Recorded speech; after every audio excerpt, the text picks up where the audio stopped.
Thanks, Vishalji. Now, coming to our last case, and that is posterior fossa lesion. So, posterior fossa lesion, we will primarily discuss Danny Walker, and for that, our wonderful case presenter is Dr. Prachi Avasthi Singhal, who is MBBS, MD, radio diagnosis. She is former associate professor in Pandit Jawaharlal Nehru Medical College, Raipur. She was ex-resident in Nanavati Hospital, Mumbai. She was ex-resident in Jankaria Imaging, Mumbai. She has 8 publications under her kitty, and she is Fetal Medicine Foundation UK certified. For our fetal medicine expert opinion, we have our teacher, guru, and our president of Society of Fetal Medicine, Dr. Tiran Parveen sir, who doesn't need any introduction. He is practicing fetal medicine for last 30 years. He has passion for looking at the fetus and performing invasive procedures. He's teaching and teaching, training and training. He is training for years. We all are all are grateful for all the teaching and training he has given us. He is running and hiking our other hobbies, and believe me, he is superb runner. He has many awards under his kitty. That is certificate of excellence for I think first we're running out of time. Krishna, we'll go ahead with the case. Oh, sir, Thank you very much. your name doesn't need any introduction, I think. Thank you. And for our clinical inputs, we have Dr. Anjali Taneja, who is a senior consultant in Apollo Cradle Indapuram, and she is visiting consultant in Max Super Specialty Hospital, Patparganj. She has past experience as a senior resident Lady Harding. She is a specialist and ex-HOD of ESI Model Hospital, Gurgaon, and she is a specialist ESI hospital in Basai Darapur, Delhi, and she is senior consultant in the Max Super Specialty Hospital. Now I am inviting Dr. Prachi Singhal for her case presentation. Dr. Prachi, please.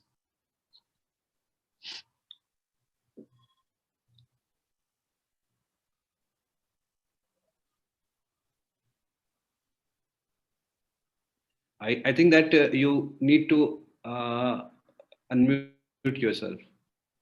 Yeah, no, she's, I think. Volume is okay? Yeah. No, but then you need to share. Maximize the slide. Maximize your slide and go to the slideshow. Yeah. Is it visible now? That's perfect. That's perfect. Please go ahead. A very good evening to all the esteemed faculty members and all the audience out there. And I'm delighted to be here on this prestigious platform. And so I would like to thank Team SFM and a special thanks to Dr. Krishna Gopal for having me here tonight. Now, without taking any more time, let us move on to the case which I have today to share is a case of posterior cranial fossa cyst in the first trimester of pregnancy. So she was a 28-year-old female, G3P2, presented for the NT scan at 13 weeks. No biochemical screen was done, and her previous 2 pregnancies were uneventful. There was no significant maternal medical history. No, on scanning, the NT was 1.1 mm for a CRL of 65 mm, which was normal. The uterine artery and the... Sorry. I think someone has to mute their audio. Yeah, it's okay. Yeah. So the NT was normal, the uterine artery and ductus venosus flow were also normal. And this was a difficult case because I was not getting good resolution. Not that the maternal BMI was very high, but her abdominal tissue was not very favorable and the fetus was also constantly moving. The nasal bone and the NT were normal. So I was quickly taking up the images because the baby was constantly moving. The ductus flow was normal. The orbits, the spine, the cerebral ventricles were normal. The placenta was covering the internal os and it was going towards the anterior wall. In the chest, the lung volumes, the ventricular inflow, outflow were normal. In the abdomen, the stomach, urinary bladder, and the 2 umbilical arteries, and even the kidneys were normal. And the limbs were also all right. By this time, since I was in a hurry, the baby was not giving favorable position. I assumed that the scan is going to be normal.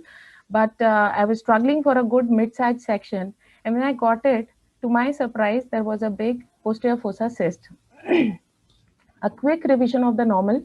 On the left is a normal fetal profile, and this is the case we have today to discuss. So on this side, we'll see in a routine mid-sagittal section, which we take for the NT and NB scanning. This is diencephalon, midbrain, and in the posterior fossa, in a normal fetus in the first trimester, we should see 3 anechoic strips bound by 4 echogenic lines. So the first one is after the midbrain, this is brainstem, this is intracranial translucency, and this is cisterna magna. So if you are habitual of having a look at the intracranial translucency, you're not going to be happy with this image, because behind the brainstem, there is no intracranial translucency, and this echogenic thing is the choroid plexus of the fourth ventricle, which is not visible here, and instead there was a posterior fossa cyst. So normally how the fourth ventricle choroid plexus appears, this is the choroid of the lateral ventricles. And as we move down, the thalamus and midbrain, and now we come to see the cerebellum. And this is the intracranial translucency, and here is the cisterna magna. And these are the echogenic choroid plexus. In this fetus, the thalamus, midbrain, and now you see the cyst.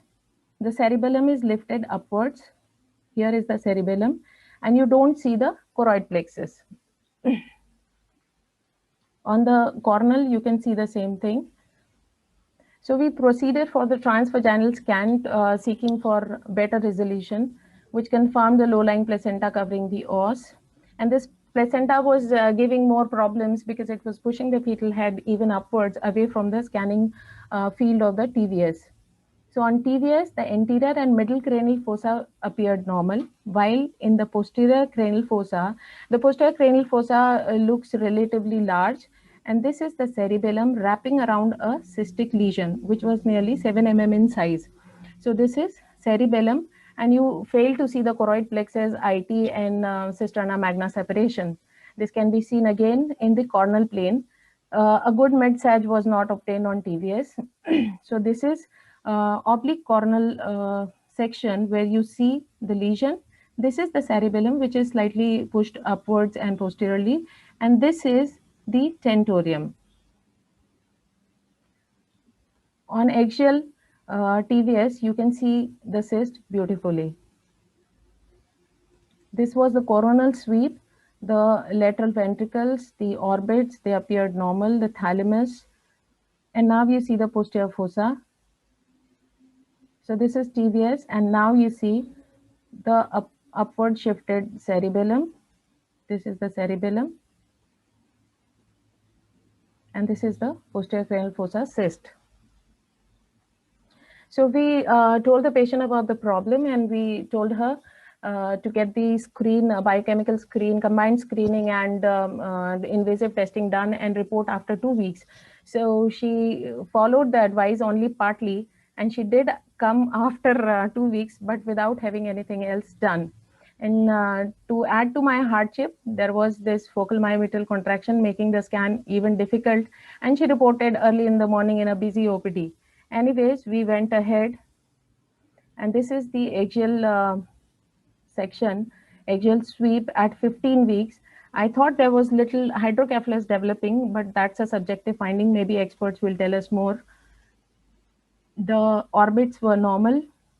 The heart and the outflow tracts, 3 vessel trachea view were normal. The stomach, the bladder, the spine, everything, we just like we saw it in 13 weeks, it was all normal. But still at 15 weeks, the lesion was not very conspicuous. And unless you look for it specifically, you would have missed it. This is the axial sweep of the chest, showing the normal cardiovascular anatomy, the 3 vessel view and all, it was all normal. On the mid-sagittal section in the 15 week, we can see this cyst nicely, and the echogenic cerebellum is shifted upwards. Even the tentorium is moved upwards. A word about the BS to BSOB ratio. The BS is brainstem thickness, and the BSOB is from the edge, posterior edge of the brainstem towards the occipital bone, this length.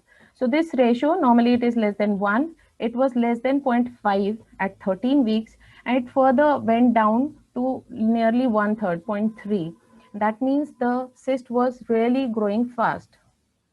And on a posterior mid-sagittal section, we can see the brainstem nicely, and this is the lesion, which is pushing the cerebellum upwards. Tentorium is also shifted upwards. So we can nicely see the posterior edge of the brainstem and the lesion. The transvaginal scanning did not really help because the placenta further grew in thickness and it was pushing the head away from the scan field. So no meaningful images were obtained transvaginally. So this is the brainstem, this is the cerebellum, here somewhere is the tentorium. So we can take the angle, the brainstem to tentorium angle, BT angle, and it was nearly 43 to 45 degrees in my case. So in conclusion, the findings were there was a posterior fossa cyst, non-visualization of choroid plexus of fourth ventricle, non-visualization of the IT, elevation of tentorium and cerebellum, increased brainstem to tentorium angle, reduced BS-BSOB ratio.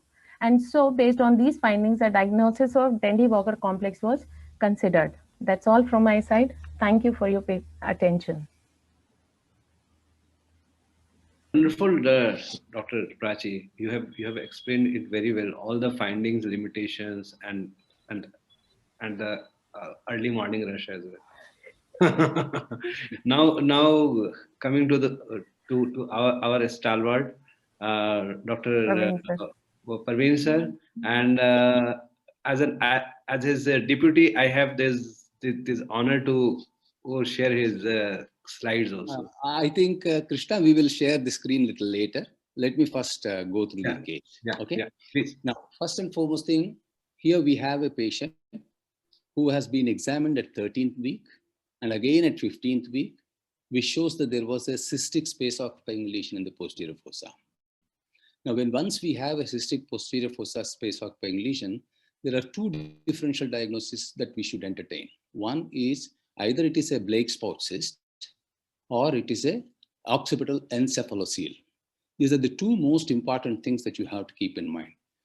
The diagnosis of a posterior fossa Dandy-Walker malformation at about 15 weeks or at about 13 weeks is a little tricky, and it is risky in the sense that you really cannot see the tentorium at about 13 to 15 weeks of gestation. That is one.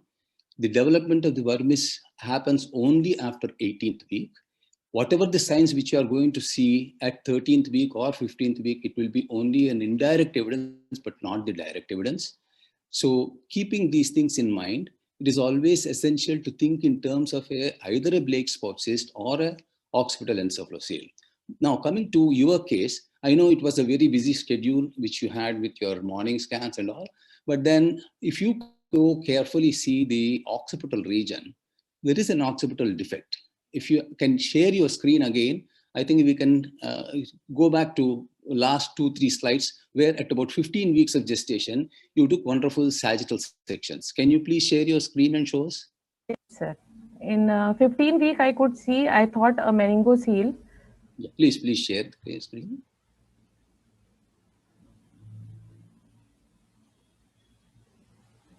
Yeah, last 2 or 3.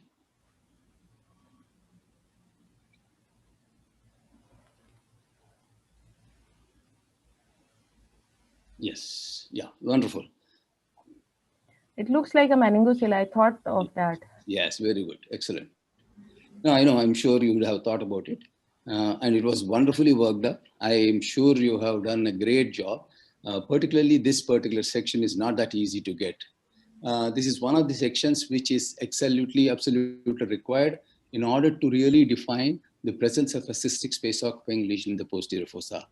See, basically what we have, as you said, in the 15th week, there was some amount of a disparity between the size of the choroid plexus as well as the size of the ventricle.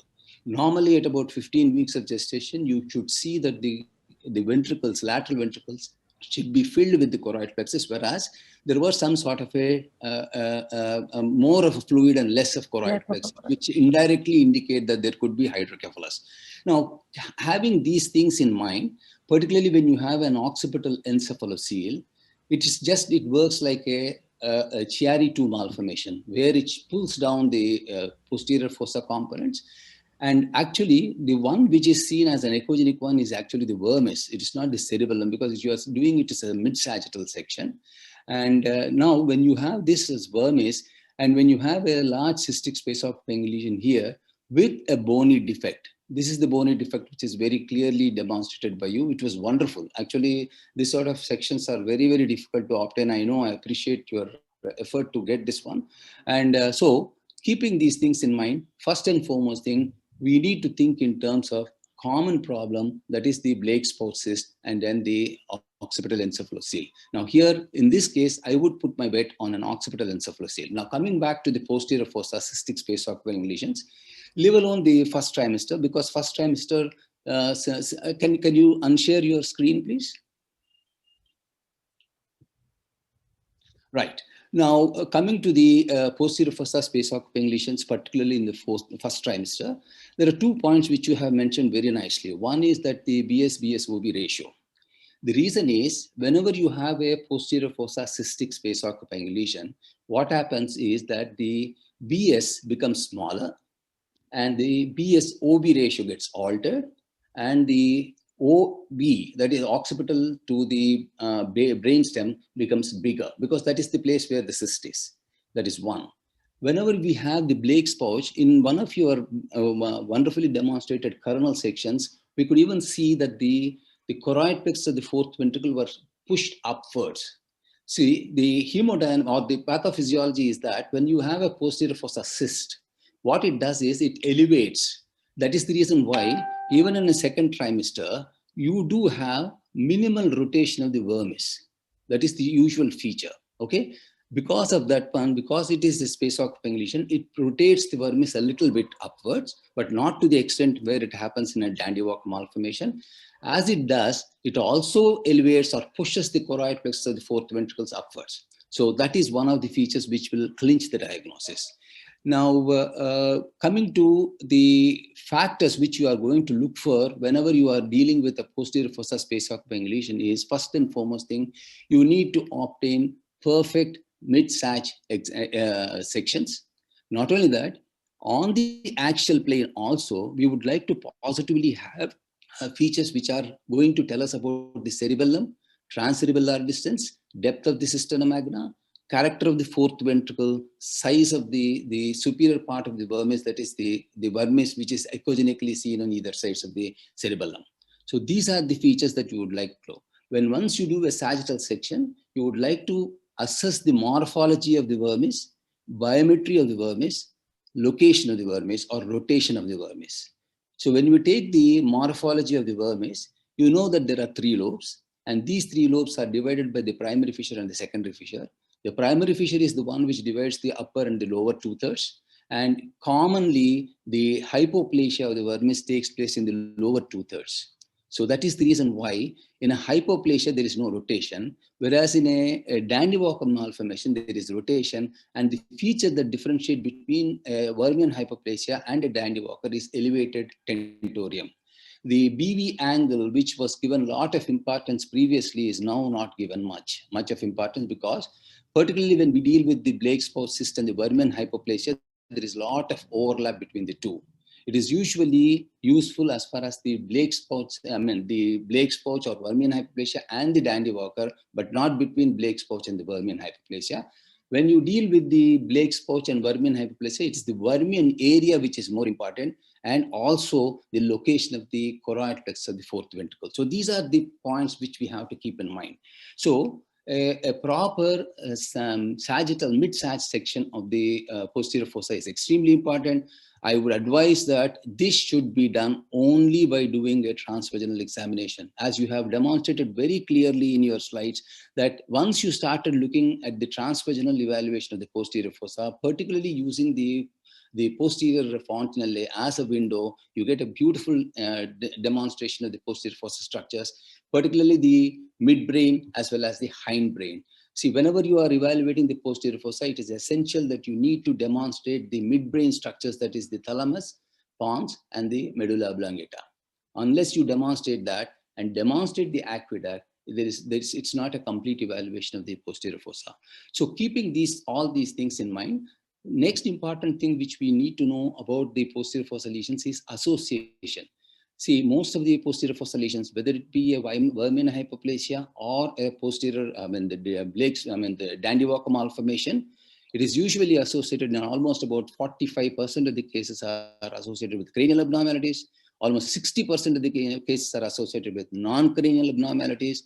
And in Vermeer hypoplasia, the association of chromosomal abnormalities is only 1%, whereas in a Dandy-Walker malformation, the association is almost 16%. So these are all the things that we need to assess. And whenever you find that there is a hypoplasia of the cerebellum as well as the flattening of the pons, when you call it as a cerebellopontine hypoplasia, you need to assess for the CASK gene. So this is how you are going to approach evaluating the posterior fossa. That is as far as the ultrasound is concerned, as far as the genetic evaluation is concerned, as far as the non-chromosomal abnormalities are concerned. So I think with this, I think we have a very clear idea about various aspects, what you are going to look for. And particularly my sincere advice to all of you is that whenever you have a first trimester cystic space octomy lesion in the posterior fossa, please remember, don't be in a hurry to label it as a Dandy-Walker malformation. It is very, very dangerous because if once you say a Dandy-Walker malformation, it is, the usual tendency is to terminate. If it's suppose it's only a Blake's pouch cyst, positively the prognosis is very good. So we should be very, very careful before we label them, because we all know corpus callosum as well as the vermis are the ones which develop only after 18 weeks. And usually after 18 to 19 weeks only you start looking, seeing them. So that is the reason why I think it is better to be much more cautious in labeling these lesions. Okay, anything else you want to add? Please do go ahead and add so that it will be useful. Since the vermis develops after 18 weeks, that is why I called whatever echogenic brain remnant tissue we were seeing as cerebellum, because I thought it's very difficult to look at the vermis. Positively, yes, that's true. That's correct. And actually, in one of your kernel sections, you have demonstrated beautifully the vertical direction of the fourth ventricle, which is very, very important. The reason is that is normal fourth ventricle is wider lateral to lateral, decreased AP diameter. Whereas in these posterior fossa lesions, what we have, particularly when we have an Arnold-Chiari malformation, because of the traction, what happens is the fourth ventricle becomes elongated. That is, it becomes longer AP diameter and shorter lateral to lateral diameter.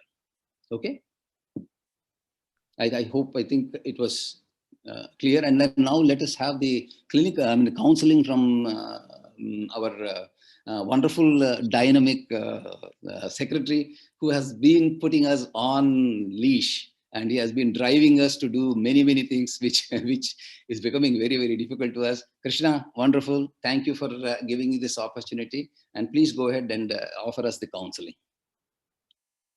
Thanks, sir. It was a masterpiece actually from you. It was a masterpiece clearly, where we all have learned many things. How to see in details, particularly in this early gestation period, how to differentiate it also. Coming to the counseling that you have already discussed, I will just go briefly through it.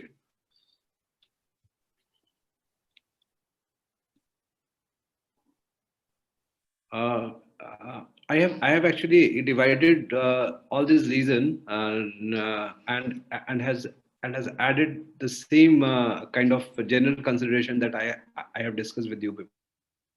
Approach will be the same. You have to remember the general consideration that we have discussed earlier, and every defect, every disease has to be counseled on the same pattern. So counseling for the Dandy-Walker syndrome is that since sir has already told earlier that it is associated with other malformations like the CNS anomalies, that like the midline anomalies, agenesis of corpus callosum, holoprosencephaly. They are also associated with a facial cleft congenital heart disease, and the urinary tract anomalies. So what we have to see in the details whenever we are seeing any of the posterior fossa lesion and suspecting Dandy-Walker syndrome, we have to look for all these associated malformations. The risk of associated chromosomal anomalies is also high. So we have to look for the sign of the trisomy 18 and 13. We have to also correlate with those biochemical markers. There are a risk of non-chromosomal syndromes also, that those are very high. I won't go in detail, but there are few. Those are common, and you must know them, like the Meckel-Gruber syndrome, which is associated with in the cephalocele, polydactyly, and polycystic kidneys. I think.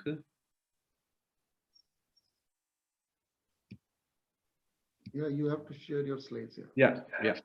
So, and a Cardi syndrome, which is associated with agenesis of corpus callosum and vertebral defects.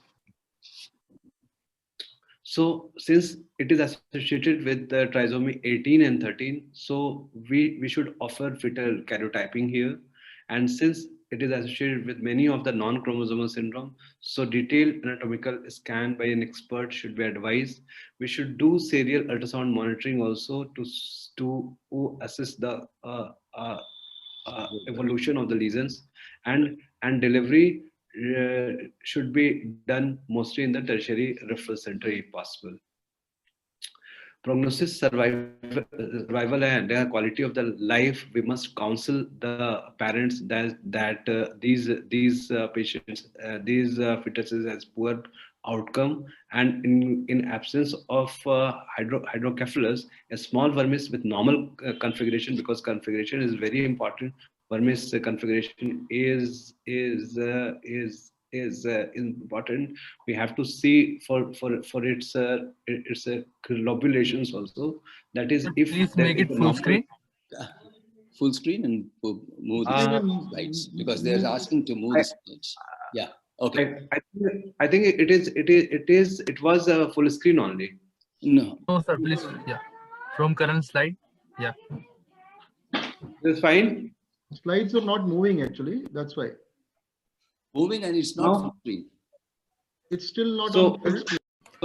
So I think that the problem happened in my last slide of Dandy-Walker syndrome. So the parents should make aware that there is a chances of poor fetal outcome, and in absence of hydrocephalus, we have to see whether the vermis has got normal configuration or not, because the chances of normal development is more than 50% in cases of normal vermis configuration with small vermis. And whenever they don't have a normal configuration, and there are abnormal lobulation, then there are chances of poor prognosis. Coming to the Blake-Paus, that as sir has discussed already with you people, that the risk of chromosomal and non-chromosomal anomalies is significant, especially when it is associated with other anomalies. So we should offer fetal karyotyping and detailed ultrasound by an expert. And when it has an isolated finding, then karyotyping is normal, that shows that it is not associated with chromosomal anomalies, then we can assure the parents that the outcome is good.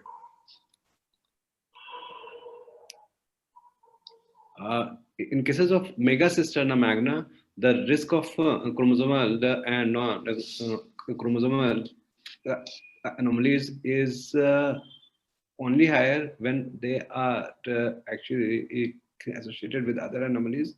We can offer fetal karyotyping and detailed anatomical scan by an expert.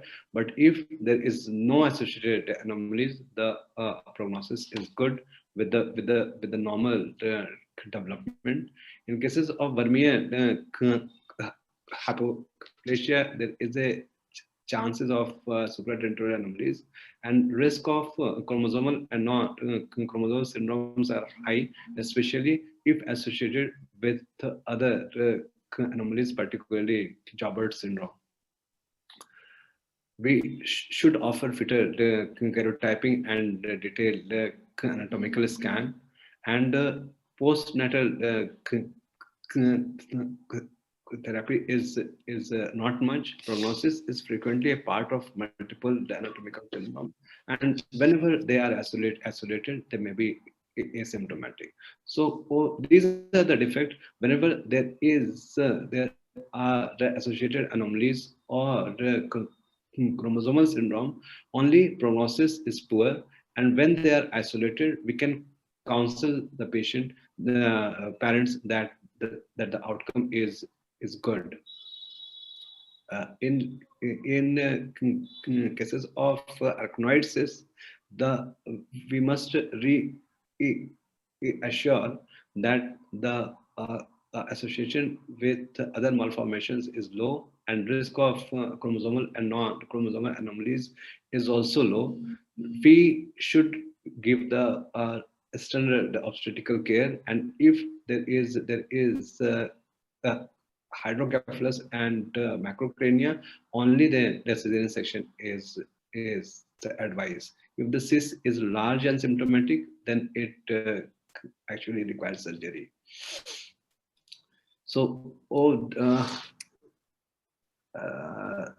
that's all from the counseling, and now I'm inviting all the panelists for the questions. No, what about the clinical? Sorry. So I'm inviting Dr. Anjali, ma'am, for the clinical input. Sorry. I'm extremely sorry. Thank you, Dr. Gopal. So it has been a wonderful presentation, and as an obstetrician, my concern for such cases will be, as I could gather, posterior fossa lesions, they're showing continuum of development because of the embryological changes which are happening. So as diagnosis itself is a major challenge with even more implication for its counseling and follow-up. So how early can we accurately diagnose and tell the patient that, okay, there is a lesion? This is basically, if you are dealing with the posterior fossa, you need to specify which posterior fossa we are talking about. If we are talking about a lesion which is benign, particularly in the form of either a megacystoma magna or a Blake's pouch cyst or an arachnoid cyst, we can surely say that we can diagnose pretty early, and particularly with the present case which we have seen where there is an occipital encephalocele, you can diagnose it very, very early, even at about 13 to 14 weeks of gestation.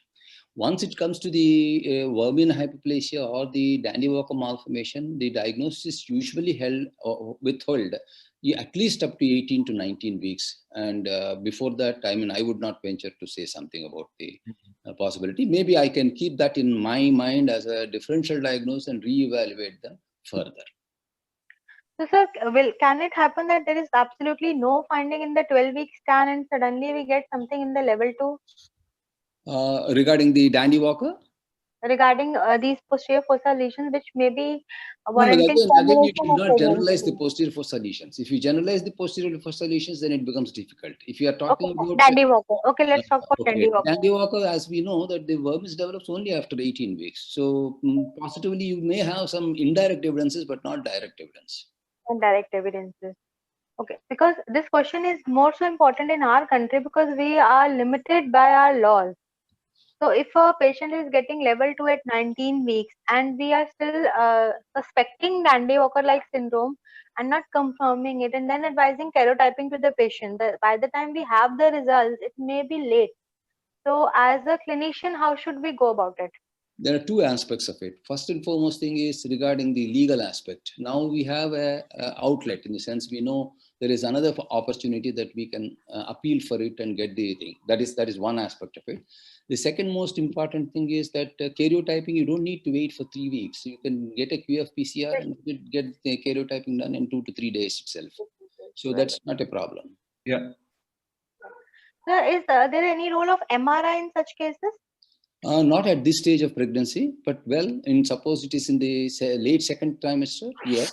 But then, by doing an MRI, what we are trying to do is we are trying to re-establish our diagnosis based on ultrasound. That is one. Second is that whether there is any associated cranial or extracranial abnormalities are the ones which you are going to look for by doing an MRI. Beyond that, you don't really ask for an MRI based on to diagnose this posterior fossa lesions. Now, because with the ultrasound and particularly transvaginal neurosonography, the requirement for an MRI has come down to 0.6% of the cases. Okay. So that is the situation now. So in the hands of fetal medicine specialist, if a neuroimaging has been done after suspicion on level 2, that is fair enough. Yes. This is what we imply, right? That's fair enough. Yeah. So as a clinician, what are you going to advise your patients? So as a clinician, if there is suspicion of any lesion, as in this case, suspicion started around 12 weeks, I'll probably advise another scan for normally around 15 to 16 weeks. But again, that will add on to suspicion only, and the confirmation of diagnosis may not come till 18 to 20 weeks. That is what the patient needs to be counseled. Then we will need to see whether it is an isolated lesions or are we finding any other anomalies in the fetus. So a level 2 ultrasound in the hands of fetal medicine specialist, and if the diagnosis is still confirmed or fairly suspected, then counseling accordingly, karyotyping, and then further decision to be taken accordingly. Fair, fair. This is how my approach will be. Very nice, excellent. Excellent. Vimal, you wanted to say something? Yeah. Sorry, yeah, I just wanted to add that as far as the vermis is concerned, at times it is quite possible that even the 19-week scan could also be a borderline doubtful thing where you may still have to wait for 20 weeks or later to come to a diagnosis. So these are certain limitations because these are embryological limitations, and we can't hasten embryology. So we need to, these are certain things which we need to inform the patient, whether the MTP Act says 20 weeks or not. But if there is certain thing, I would, borderline cases of vermian hypoplasia, and I won't even try to give a complete for diagnosis even at 18 to 19 weeks, and still probably would wait. Very true. But will you advise karyotyping in such cases? If you are having suspicion, but you are not able to confirm the diagnosis because of this embryological development? Yes. We would advise karyotyping, because now what has happened is that there have been, till about last year we used to say that if it's a Blake's pouch cyst, we don't need karyotype. Karyotyping, yeah. But there have been 1 or 2 papers, and even Dr. Dario Palladini, who's one of the authorities on posterior fossa, he also has, he says that no, yes, we need to do a karyotype. So that thing is now gone, so anything of that kind, yes, we need to go ahead and do a karyotype. So if whenever So if you are having suspicion and karyotype comes out to be normal, what will you further advise the patient as a fetal medicine? The basic concept is this: all posterior fossa lesions, you need to do a karyotype. You need to do a CMA. There is no second thought about that. Right. Yeah.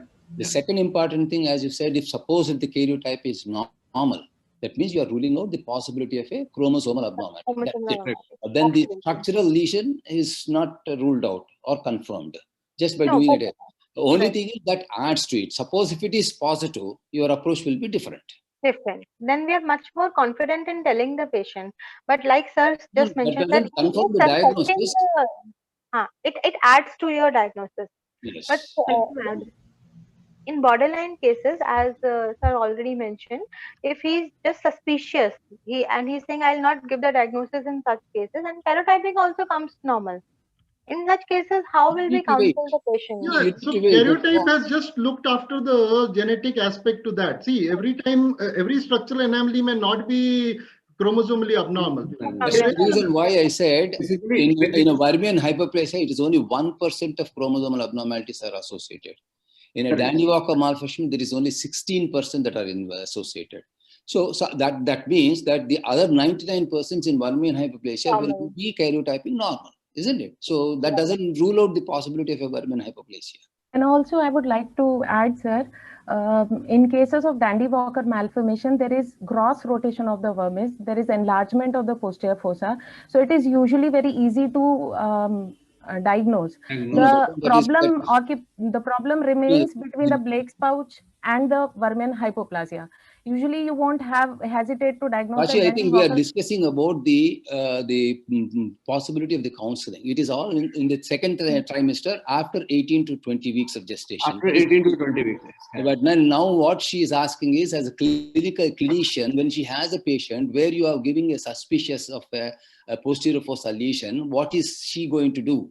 That is what we are discussing. It's all obvious that when you do a second trimester scan, Basically, whenever what there is a we- cross yeah. rotation with the elevation of tentorium, you know that you are dealing with a Dandy-Walker malformation. That's not a thing. But the point here is that her doubt is, as a clinician, you have sent the patient saying that there is a suspicion of a Vermeer hypoplasia or a Dandy-Walker malformation. It's only a suspicion. So that is what she is asking about.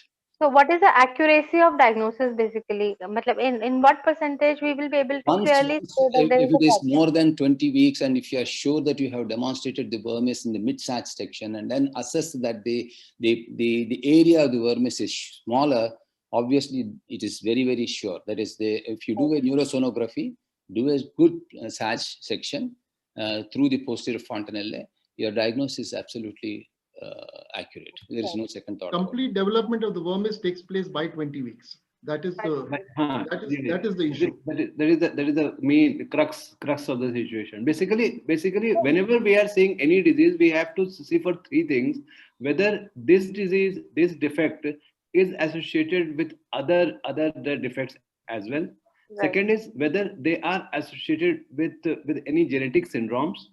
And third is whether there is non-genetic syndromes.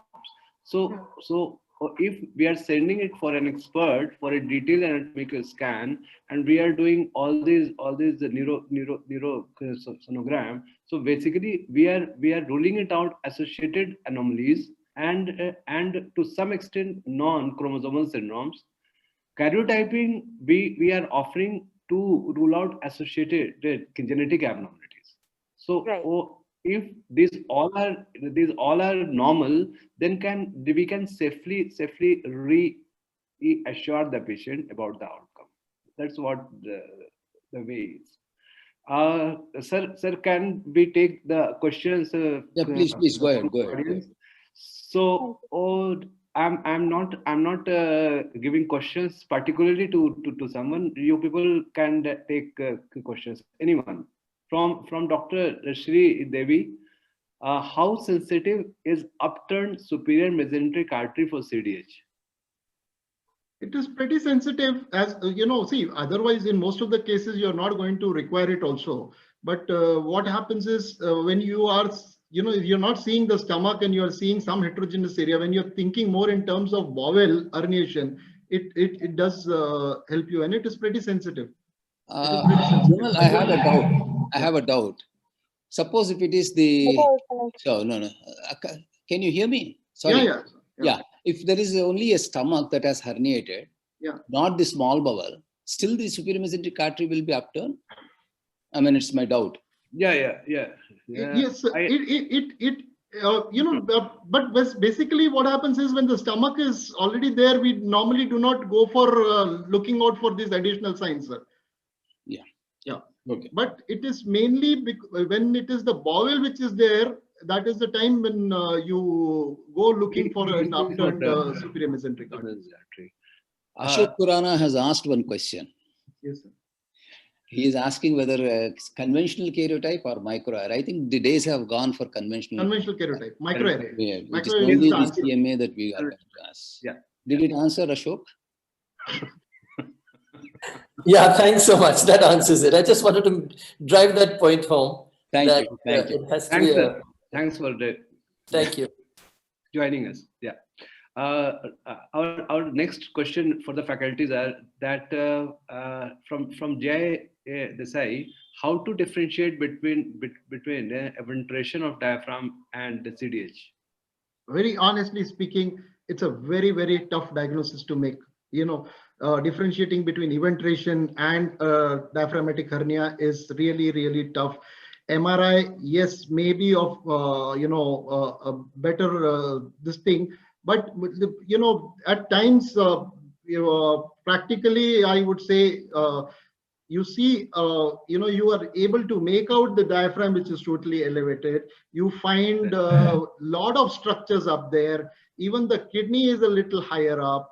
And so it would go as a differential diagnosis, but most of the cases it is a diagnosis, the diagnosis is done on table or even postnatally also. On x-rays and this thing, it may still not be, because all those paradoxical movement of the diaphragm and everything on fluoroscopy, that is not something which we are able to pick up on this. I have two cases where yes, we put in a suspicion and they turned out to be, but then in both the cases we did give a differential of a very large diaphragmatic hernia there. Unless Praveen sir. No, I think, yeah, I agree with you very much. Unless, suppose, fortunately, if you have some fluid there and it gives you a contrast between the liver and the lung, probably, but then that is a rare possibility. But then basically, whenever you see the differential diagnosis between an eventuation and a diaphragmatic hernia is on the right-sided diaphragmatic hernia. Usually what happens is that location of the gallbladder, location of the portal vein, all those things also will alter once there is an eventuation. So basically, what is eventuation? It is nothing but the poor development of the dome of the diaphragm, isn't it? So that can lead to a give way, or it can lead to push and the mediastinal shift. So Prognosis both is is very, very better. difficult to differentiate one from the other. There are certain features that are described, but then to practically apply that to diagnose on a routine ultrasound examination is, I think. Want me to, if you allow me, can I share the screen and show one case which eventually turned out to be eventuation? Yeah, please. Please, Why sir, not? please. Krishna? Yeah, please, sir. Yeah. This was this case. I will go on to full screen.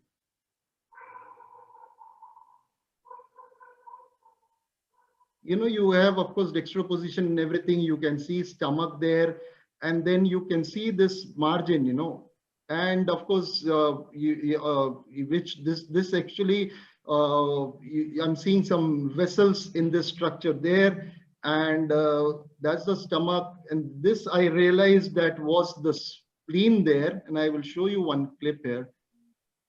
And there you can see even the kidney is a little higher up.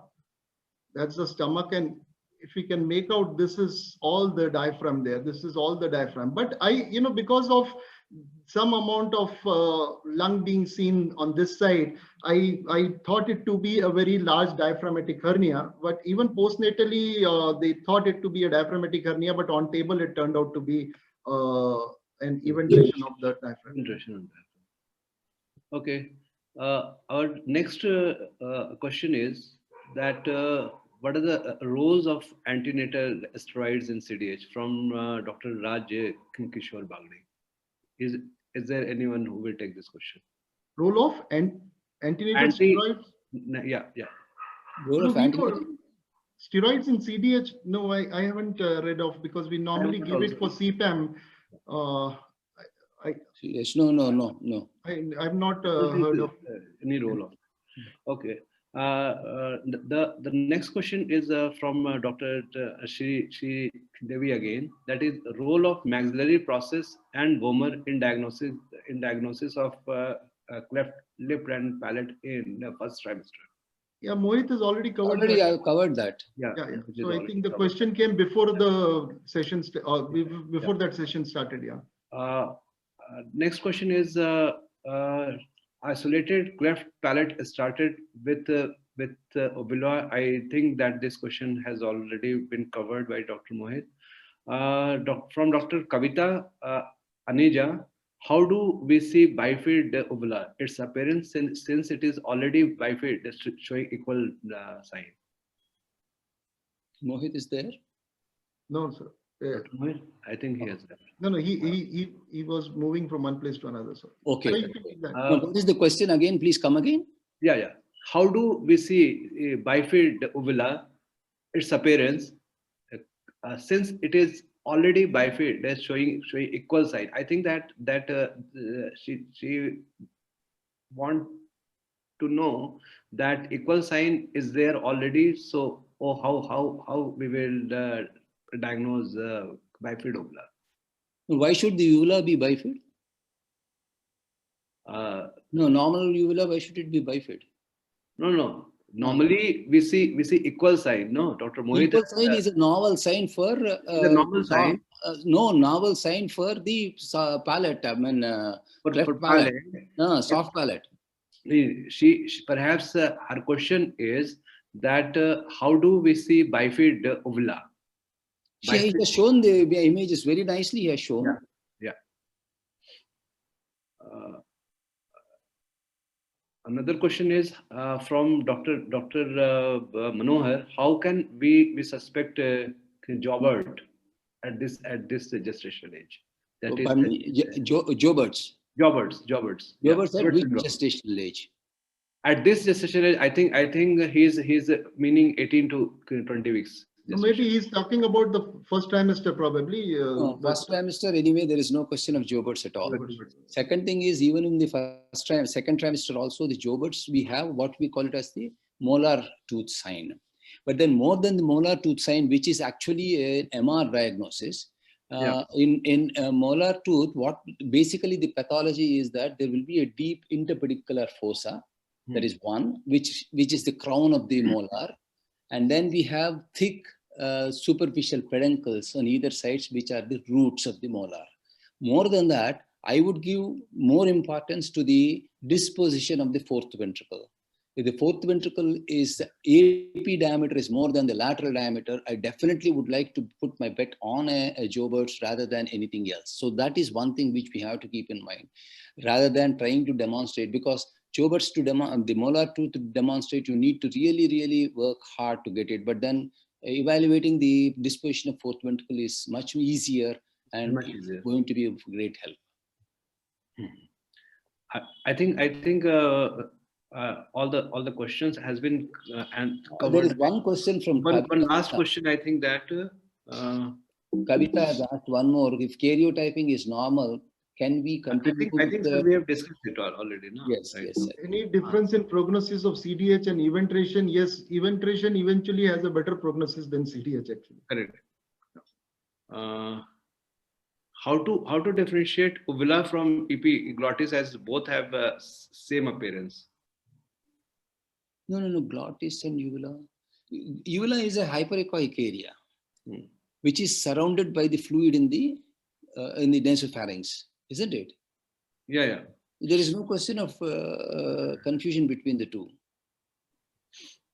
Fine. So I think that we have covered all those questions. And since I was thinking of this concept, I spoke all of the three people, Sir, Dr. Ashok Khurana Sir, you, Dr. Tiran Praveen Sir, and Dr. Vimal Sahni Sir. And at that time, I was quite skeptical that whether we will pull it through, because there are many components in it. But I think that I should be thankful that every component has fallen into the place, and I'm really thankful that all of you has just pulled it very nicely. Thank you so much, and thank you our trade partners and our backup team, Vishalji, and conference International Seva. Yeah, I think we need to congratulate you also, Krishna. Wonderful job. Wonderful job, and good cases by everyone, and excellent clinical inputs from the clinical obstetricians. So overall, a wonderful session. Few things to learn from everyone in every talk here. Yeah. So it should thank you. be I'm quite hopeful that our attendees would have benefited from it. Thank you so much, all of you. Good night. Thank you, sir. Thank you all. Good night. Good night. Good night. Good night. Good night, Vishal. Bye. Good night, sir. Bye-bye, sir. Bye, sir.